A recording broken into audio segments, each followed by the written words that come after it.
Hi everyone, welcome to this brief talk. As change managers, we often talk about change as a journey where people go through emotional stages. And when we say people, we actually refer to the organizations, the people, the employees of an organization, which is important. But how frequently do we talk about us as change managers, change professionals?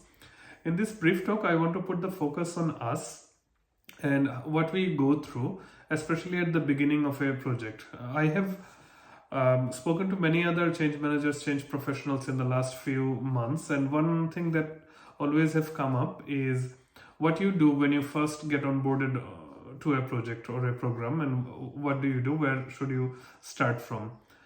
Now, there are the most important thing to remember is how you get onboarded. In some organizations, they will put you under a project manager or a program manager from day one.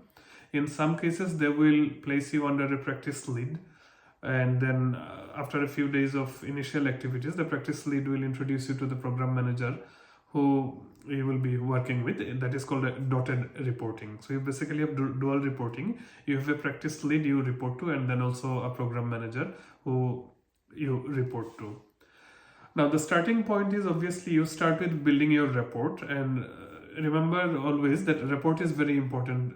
Any person that you interact with in an organization, so in the early days, build the rapport with your people leader or the program manager and listen carefully. They are usually well prepared.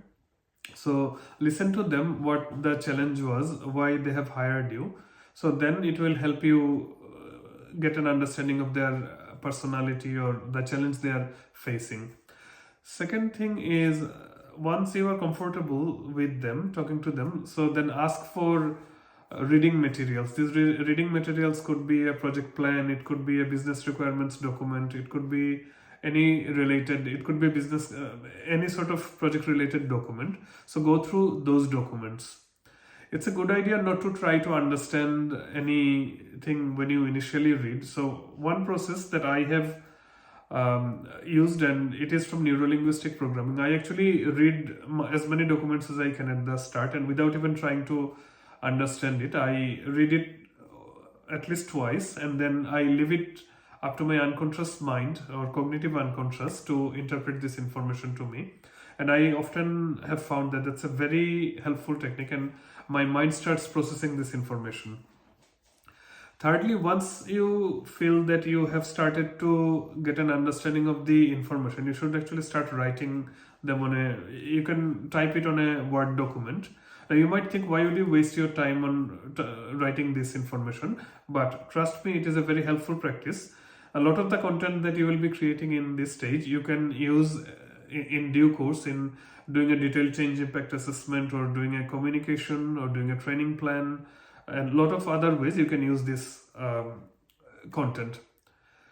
Another important part is try to understand the organization. Like go into their website, go into their intranet, try to understand the structure. So start from the CEO, how many group executives or other senior leaders are under him, and what are the business divisions, and then how each business division interact with each other. Now this is not a comprehensive list that I am giving, but these are the type of things you would be looking at.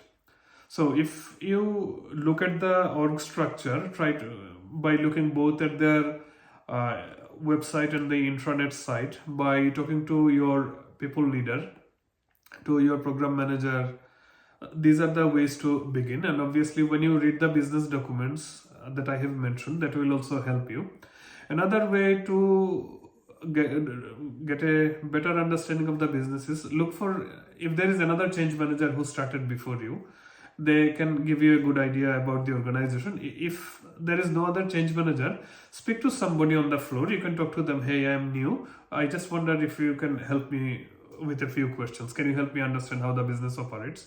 So these things obviously help. There is a way you can actually remember these things. I have created an acronym. I call it, so R for report, B for briefing, then C for clarity, and P for planning. So RBCP, report, briefing, clarity, planning. Once you have done this, you can go into the real world and start executing. Hope you have liked my short video. I'd like to know your experience, so I'd appreciate if you want to leave a comment in the comment section. And thank you for listening. Thank you.